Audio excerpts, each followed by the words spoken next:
વાપીમાં તસ્કરો બેફામ બન્યા છે। ચોર ઘર બાદ હવે દુકાનોને પણ નિશાન બનાવી રહ્યા છે। જીઆઈડીસી વિસ્તારમાં તસ્કરોએ મોડી રાત્રે હોલસેલના સામાનની દુકાનને નિશાન બનાવી દુકાનનું શટર તોડી કોથળા ભરી સિગરેટ, ચોકલેટ, બિસ્કિટ અને ઘરવખરીના સામાનની ચોરી કરી।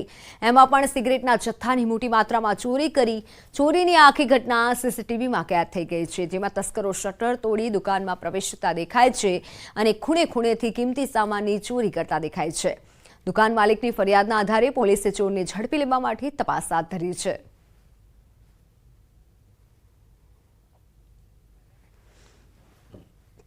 ગીર સોમનાથમાં બંધ મકાનમાં તસ્કરો ત્રાટક્યા। રોકડ દાગીનાની ચોરી કરી વેરાવળની હુડકો સોસાયટીમાં બંધ મકાનમાં ચોરી કરી। 2 દિવસ અગાઉ રાતના સમયે ચોરીને અંજામ અપાયો। બંધ મકાનને ટાર્ગેટ કરી રોકડ અને દાગીનાની ચોરી કરી હતી।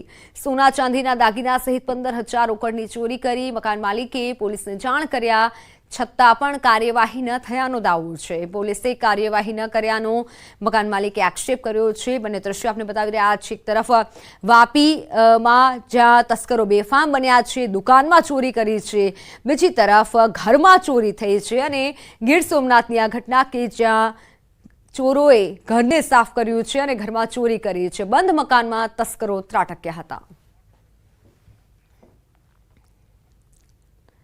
છોટાઉદેપુરના નસવાડી તાલુકાના અંતરિયાળ વિસ્તારમાં આવેલ મોટી ઝરી ગામમાં શિક્ષણને લઈને ચોંકાવનારી વિગત સામે આવી છે। નસવાડીના મોટી ઝરી ગામમાં શિક્ષકની લાલિયાવાડી સામે આવી છે। ન્યૂઝ 18 ગુજરાતીના રિયાલિટી ચેકમાં મોટો ખુલાસો થયો। અમે જાણ્યું તો મોટી ઝરી ગામના શિક્ષક 11 દિવસથી ગાયબ હતા। શાળામાં માત્ર એક જ શિક્ષક 11 દિવસ ગાયબ। શિક્ષક નશો કરી આવતા હોવાનો પણ સ્થાનિકોએ આક્ષેપ લગાવ્યો છે। 40 થી વધુ બાળકોનું ભવિષ્ય અધરતાલ હોય તેવું લાગી રહ્યું છે। શિક્ષકને મુખ્યમંત્રી કોણ છે તે પણ નથી ખબર। નસવાડી તાલુકાના અંતરિયાળ વિસ્તારની અંદર કઈ રીતે શિક્ષણ બાળકોને મળે છે તેની રિયાલિટી ચેક કરવા માટે ન્યૂઝ 18 ગુજરાતીની ટીમ પહોંચી છે। ખાસ કરીને આજે મોટી ઝરી ગામ છે, ત્યાં બિલકુલ જર્જરિત હાલતની અંદર એક ઓરડો છે, જે આપ જોઈ શકો છો। લાકડાના ટેકે અટકી રહેલો આ જે ઓરડો છે, તેમાં નાના નાના બાળકો અભ્યાસ મેળવી રહ્યા છે। આમ તો આ ક્યારે પડી જાય તેનું નક્કી નથી અને આ જ મોટી ઝરી શાળાની અંદર 1 થી 5ની શાળા છે અને અંદાજે 40 જેટલા બાળકો અહીં અભ્યાસ મેળવી રહ્યા છે। પરંતુ ગામના લોકોનું કહેવું છે કે આજે જે શિક્ષક છે છેલ્લા 6 દિવસથી ગેરહાજર હતા અને આ જે બાળકો જે છે તેઓ અહીં આવી રમીને ઘરે જતા રહેતા હતા। ત્યારે રિયાલિટી ચેક કરવા માટે ન્યૂઝ 18 ગુજરાતીની ટીમ પહોંચી છે। ખાસ તો આપ જોઈ શકો છો કે આ જે શિક્ષક છે બાળકોને અભ્યાસ આજે આપી રહ્યા છે, પરંતુ રજિસ્ટરની અંદર આજે પણ તેઓની ગેરહાજરી છે।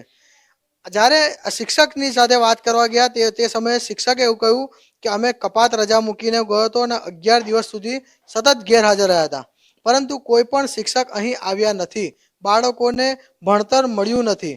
ત્યારે આપણી સાથે જ આ શિક્ષક છે અને આ જે વિદ્યાર્થીઓ છે, આપણે શિક્ષક સાથે વાત કરવાનો પ્રયત્ન કરીશું।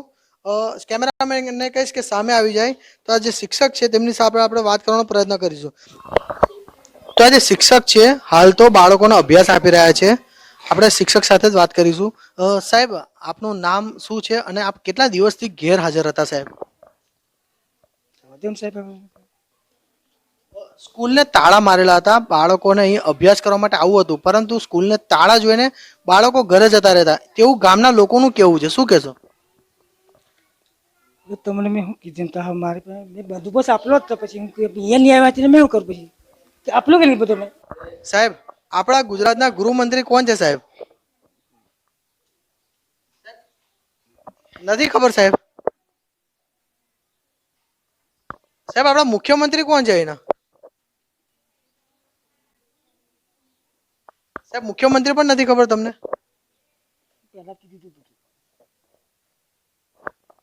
જ્યારે ગૃહમંત્રી, મુખ્યમંત્રી એનું નોલેજ નથી તો આ 40 બાળકોનું ભાવિનું શું? ગામના લોકોએ એક મન બનાવ્યું છે કે જો આવનારા સમયની અંદર આ શિક્ષક ચેન્જ કરવામાં નહીં આવે તો આ સ્કૂલને તાળા મારી દેવામાં આવશે। શેજાબ ખત્રી, ન્યૂઝ 18 ગુજરાતી, છોટાઉદેપુર। શિક્ષકની ગેરહાજરી અંગે વિરોધાભાસી નિવેદન સામે આવ્યું છે। 11 દિવસની રજાની જાણ કરી હતી તેવું શિક્ષકનું કહેવું છે। અમને કોઈ જાણ નથી કરી તેવું તાલુકા શિક્ષણ અધિકારીનું કહેવું છે। અમે ગયા ત્યારે શિક્ષક નશામાં હતા તેવું ટીપીઓનું નિવેદન સામે આવ્યું છે।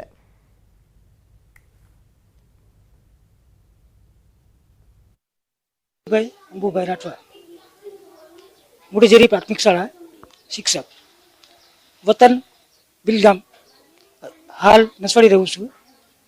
થોડીક કામની અર્થે 11 દાડાની કપાત કરેલ છે મેં અને રજા પર મૂકી દીધી છે। બસ એટલે 11 દાડા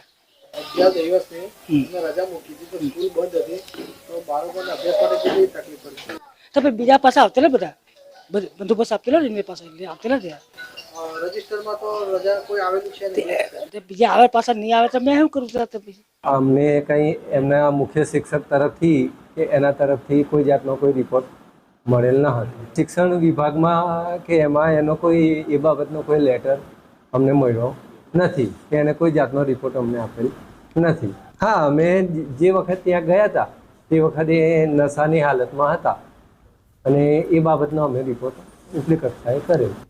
મોટીસરી ગામના લોકોનો ચોંકાવનારો દાવો છે। શિક્ષક નશાની હાલતમાં આવે છે। શિક્ષકની બદલીની સ્થાનિકોએ માંગ કરી છે।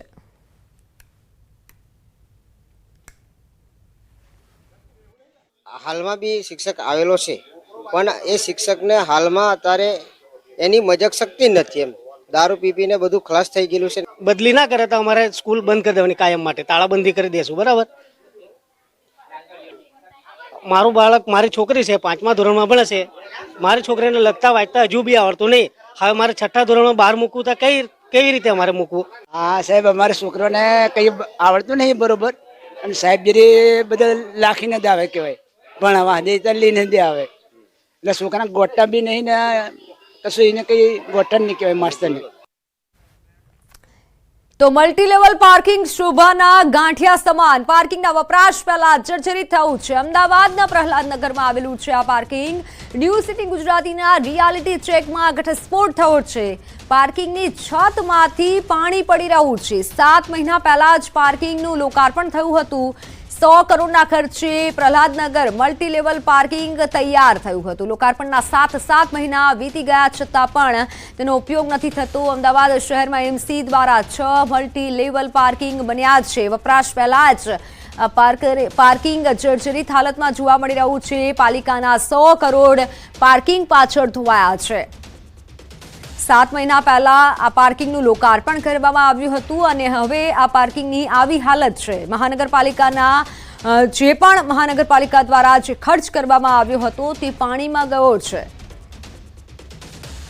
પાર્કિંગનો વપરાશ થાય તે પહેલા જ પાર્કિંગ જર્જરિત હાલતમાં જોવા મળી રહ્યું છે। 2 વ્હીલર અને 4 વ્હીલર માટે પાર્કિંગ માટેની સુવિધા આપવામાં આવતી હોય છે અને આ રીતે મહાનગરપાલિકા પાર્કિંગ માટે અલગ અલગ જગ્યાએ 5 મલ્ટી લેવલ પાર્કિંગ હાલ વર્કિંગ કન્ડિશનમાં છે અને ટૂંક સમયની અંદર પ્રહલાદનગર જે મલ્ટી લેવલ પાર્કિંગ છે એ પણ કાર્યરત થઈ જશે। કઈ રીતની ગુણવત્તાવાળું કામ છે તે અહીં કોન્ટ્રાક્ટરે કર્યું છે એ સૌથી મોટો સવાલ છે। અને સાથે જ આપી શકાય છે કે દ્રશ્યોની અંદર કઈ રીતની આખું જે પાર્કિંગ છે, પાર્કિંગની જે છત હોય છે એ છતમાંથી પાણી ટપકી રહ્યું છે અને આ દશાથી સમજી શકો છો નીચે કઈ રીતે આખી દશા છે। કદાચ મહાનગરપાલિકાના અધિકારીઓને આ દ્રશ્યો નહીં જોવા મળ્યા હોય, કદાચ એ વિઝિટમાં પણ અહીં નહીં આવ્યા હોય, જો વિઝિટમાં આવ્યા હોત તો આ પ્રકારની ઘટના ન બની હોત। સૌથી મોટી સવાલ ખાટલે ખોટ એ જોવા મળી રહી છે કે મલ્ટી લેવલ પાર્કિંગો કરોડો રૂપિયાના ખર્ચે બની રહ્યા છે પણ તેનો ઉપયોગ નથી થઈ રહ્યો। એક તરફ હાઈકોર્ટ એમ કહી રહી છે કે આ પાર્કિંગ પોલિસી અપનાવો અને આટલા મોટા પાર્કિંગ બનાવવામાં આવી રહ્યા છે। પાર્કિંગ જે કહી શકાય કે multi level parking with commercially એકમો છે પ્રહલાદનગર વિસ્તારની અંદર, પરંતુ તેનો ઉપયોગ હજુ પણ નથી થઈ રહ્યો। 7 મહિના વીતી ગયા તેમ છતાં પણ હજુ આ પાર્કિંગ ઉપયોગમાં નથી, ધૂળ ખાઈ રહ્યું છે। આ પાર્કિંગ છે હવે એ સત્તાધીશોને અને એ અધિકારીઓને જોવાની જરૂર છે કે આટલી દુર્દશા આ મલ્ટી લેવલ પાર્કિંગની કેમ, કોના પાપે, કોની ભૂલના કારણે આ પ્રકારની ઘટનાઓ બની રહી છે અને તેનો ઉપયોગ છે એ જનતા છે, જે પ્રજા છે તે નથી કરી રહી। કેમેરામેન સૈનિક મહેતા સાથે પ્રણવ પટેલ, ન્યૂઝ 18 અમદાવાદ. સુરતની માંડવી સુગર મિલનો વિવાદ વકર્યો છે. અંદાજિત 250 કરોડ રૂપિયાની પ્રોપર્ટી માત્ર 36 કરોડમાં જ વહેંચી દેવામાં આવી છે. યુનિયન બેંકની હરાજીમાં મહારાષ્ટ્રની જુનર સુગર પ્રાઇવેટ લિમિટેડ દ્વારા જમીન અને મશીનરી સાથે સુગર મિલ 36 કરોડમાં વહેંચવામાં આવી છે, ખરીદવામાં આવી હતી અને જેથી દક્ષિણ ગુજરાતના રાજકારણમાં તેમજ માંડવી સુગરના સભાસદોમાં ખળભળાટ મચી ગયો છે. સુગર ફેક્ટરીના ગેટ નજીક ઠેર ઠેર બેનરો લગાવવામાં આવ્યા.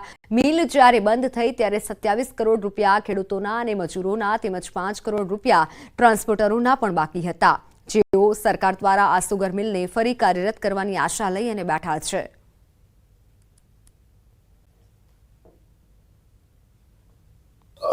માંડવી સુગર 250 કરોડની વેલ્યુએશન વાળી સુગર ખાલી 36 કરોડમાં વેચાય એ સાંભળી ઘણું દુઃખ થયું. તો આ વેચ્યું કોણે એ આજે પ્રજામાં, ખેડૂતોમાં મોટો પ્રશ્ન છે. જો 36 કરોડમાં જો જગ્યા એ ટોટલી રાખી લીધી હોય તો 250 કરોડની જગ્યા હતી, 250 કરોડની, તો એ જગ્યા એ ભાઈએ 36 કરોડમાં બેંક આપી દીધી ને આ માંડવી સુગર જે સંસ્થા હતી એ પ્રાઇવેટમાં થઈ ગઈ છે.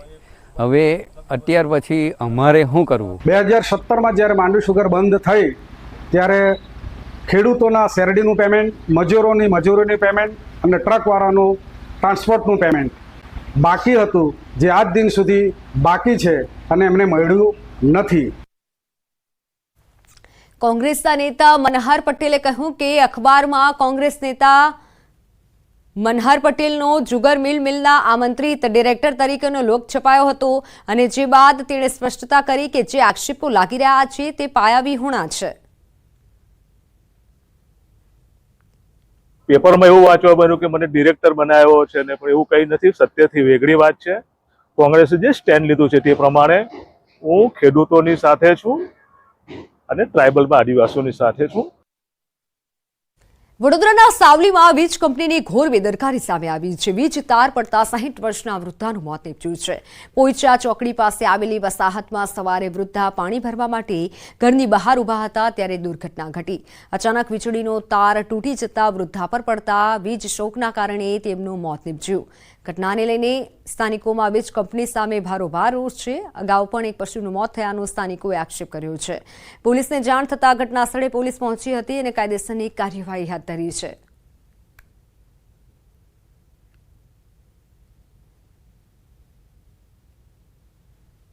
સવારે 5 વાગે ઉઠીને પાણી ભરતા હતા તો અચાનક લાઇટનો થાંભલાથી એક વાયર તૂટતા મારી બા પર પડ્યો તો મારી બાનું તરત જ મૃત્યુ થઈ ગયું. અમને બસ યોગ્ય ન્યાય અમને મળવો જોઈએ.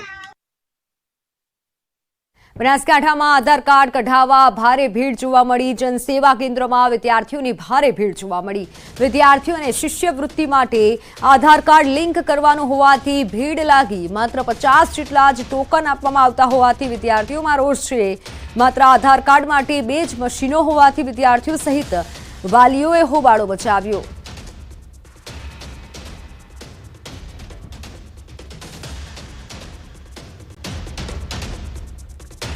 સ્કોલરશિપ માટે આધાર કાર્ડ જરૂરી છે અને આધાર કાર્ડ લિંક કરેલું હોવું જરૂરી છે, જેથી વિદ્યાર્થીઓનો જમાવડો જોવા મળ્યો. જો કે વિદ્યાર્થીઓમાં અત્યારે રોષ છે. વાલીઓ પણ એકત્ર થયા હતા. આધાર કાર્ડ કઢાવવા માટે જનસેવા કેન્દ્રમાં વિદ્યાર્થીઓની ભારે ભીડ જોવા મળી છે.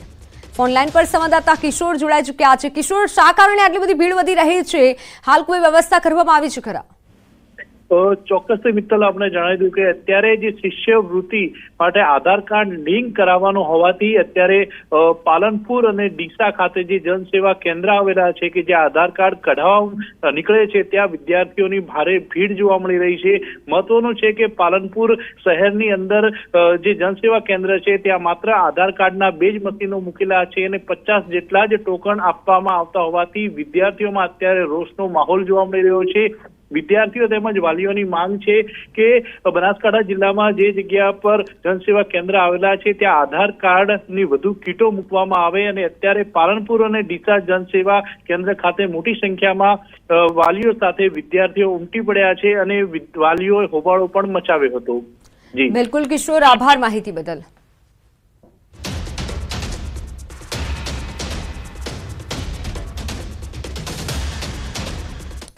ડિજિટલ ગુજરાત પોર્ટલ બન્યું જટિલ પ્રક્રિયા પોર્ટલ વિદ્યાર્થીઓને મળતી શિષ્યવૃત્તિ તેમના સુધી પહોંચવામાં અનેક પડકારોનો સામનો કરવો પડી રહ્યો છે. ભણતરનું કામ પડતું મૂકી દિવસ રાત કેવાયસીના કામમાં લાગેલા શિક્ષકો અને વાલીઓ થાકી ગયા છે, જેના કારણે ઘણા વાલીઓ આ શિષ્યવૃત્તિને નકારી રહ્યા છે અને શિક્ષકો પણ શિક્ષણ કાર્યમાં યોગ્ય સમય નથી ફાળવી શકતા અને આ પ્રક્રિયાને સરળ બનાવવાની માંગ ઉઠી છે. સરકારી પ્રાથમિક શાળાના શિક્ષકોને કેવાયસીની કામગીરી સોંપાતા કકડાટ થવા લાગ્યો છે. સરકારી પ્રાથમિક શાળામાં અભ્યાસ કરતા ધોરણ 1 થી 5ના વિદ્યાર્થીઓને ₹1650 અને ધોરણ 6 થી 8ના વિદ્યાર્થીઓને ₹1950 શિષ્યવૃત્તિ આપવામાં આવે છે અને જેની ડિજિટલ ગુજરાત પોર્ટલ પર દરખાસ્ત કરવાની હોય છે. એ દરખાસ્ત કરવા માટે સૌથી પહેલા વિદ્યાર્થીનું બેંક ખાતું હોવું જોઈએ. બેંક ખાતું ખોલવા માટે આધાર કાર્ડ હોવું પણ ફરજિયાત છે. શિષ્યવૃત્તિ માટે વિદ્યાર્થીનું ધોરણ પૂરું થતાં નામ, માતાનું નામ, જન્મ તારીખ, જિલ્લો, તાલુકા, વસાહત, ઘરનું સરનામું, પિનકોડ, માતા પિતાનો વ્યવસાય, કોમ્યુનિટી કાસ્ટ, ધર્મ, શારીરિક ખોડખાપણ, કુટુંબની આવક, વાલીનો મોબાઈલ નંબર, વિદ્યાર્થીના ટકા, હાજર દિવસ, BPL નંબર, વિદ્યાર્થીનું આધાર ટેસ્ટ, આધાર નંબર, રેશન કાર્ડ નંબર, આધાર KYC, bank details, IFSC code, bank account number વગેરે વિગતો અપલોડ કરવાની હોય છે. તો જ દરખાસ્ત સબમિટ થાય છે, નહીતર નથી થતી. એટલે આટલી પ્રક્રિયા કરવાની હોવાથી વાલીઓમાં પણ અત્યારે રોષ છે.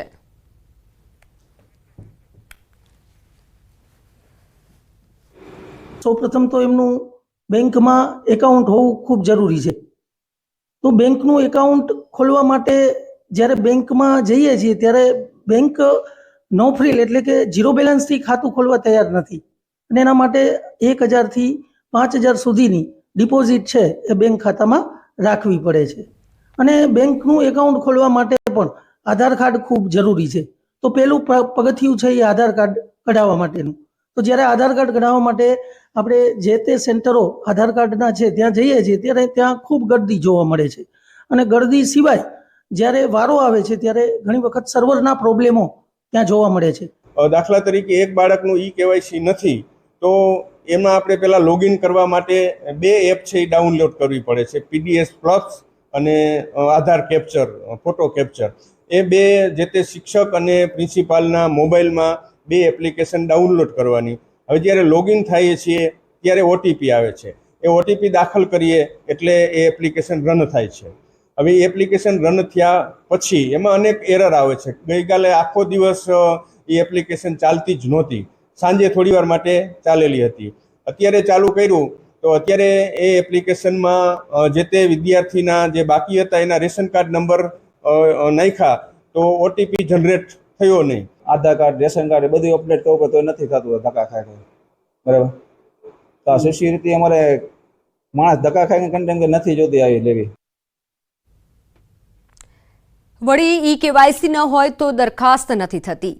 KYC કરવા માટેની પ્રક્રિયા પણ ખૂબ જ જટિલ છે, જેમાં PDS પ્લસ એપ્લિકેશનમાં શિક્ષકો એપ ઓપન કરે એટલે વિદ્યાર્થીના વાલીના મોબાઈલમાં OTP આવે છે. વાલીના મોબાઈલમાં આવેલ OTP જનરેટ કરે ત્યારે આધાર કાર્ડ KYC કરે, સૂચનાઓ વાંચી રેશન કાર્ડ નંબર દાખલ કરવા, રેશન કાર્ડ દાખલ કરે એટલે ફરી પાછો વાલીના મોબાઈલ નંબરમાં OTP આવે. શિક્ષક OTP માંગે, OTP દાખલ કરવાનો અને ત્યારબાદ રેશન કાર્ડમાં જેટલા મેમ્બર હોય એટલા સ્ક્રીન પર શો થાય અને એમાં જે વિદ્યાર્થીનું KYC બાકી હોય એના નામ પર ટીક કરવાથી ફોટો કેપ્ચર કરવાનો અને ફોટો કેપ્ચર કર્યા પછી પાછો OTP આવે. એ OTP વાલી પાસે માંગવો અને અપલોડ કરવો. ત્યારબાદ ફોટો કેપ્ચર કરવામાં પણ સમય લાગે છે. તો ફોટો કેપ્ચર થયા બાદ વિદ્યાર્થીની આધાર ડિટેલ ખુલે અને એમાં ટીક કરી સબમિટ ફોર એપ્રુવલ આપી અને ત્યારબાદ KYC પૂરું થાય અને ત્યારબાદ વિદ્યાર્થીની શિષ્યવૃત્તિની દરખાસ્ત સબમિટ થાય.